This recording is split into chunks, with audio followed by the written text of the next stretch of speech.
Uz to gatavību es pat neizlēmu iet. Pateica, ka trūkst darbinieku, nosūtīja uz to cehu strādāt.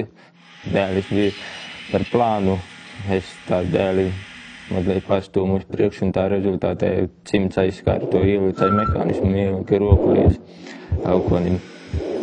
Darbinieki, kas man bija pazīstami, vienīgi viņi tādi 2-3 cilvēki apjautājās, kā ieti, bet no paša uzņēmuma neviens neapveicājās. Un kā es tagad jau tā teikt gudrāks, zinu, ka darba līgumu dod 2 eksemplāros, bet viņam tajā reizē man pat neiedeva darba līgumu uz rokas, ko vest uz mājām.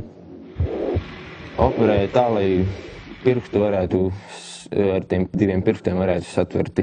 Visam, kam kaut ko nevarēja, kaut kā atrada savādāku pieeju, kā izdarīt. Ja nācās par jaunu mācīties slimnīcā kreiso roku rakstīt, jo bija līdz skolai politis vairs tikai mēnesis. Tur skurpšņorām ir tiem klipšiem jau nepārgāju.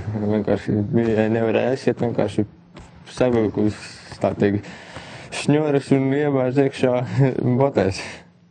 Un, kā saka, jauniem mērniekiem būs jāpārmēra tas novada reformās. Tieši novads mums tur ir, tagad nodibināt, varēs laikam pārmērīt. Mēģināt pierādīt sev, ka tu kaut arī tu neesi, tā teikt, 100% ar īpašībām no tām vajadzībām.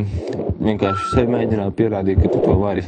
Zentes Mauriņas, arī tas kaut kā varbūt uzrunāt to, ka viņi nepadevās, tur turpināja rakstīt. Es it kā vairāk teiktu, ka nevajag padoties. Kaut kā gribēties tādu roku, ka visi pirksti, kaut mehāniski viņiem, bet kaut kā gribētos.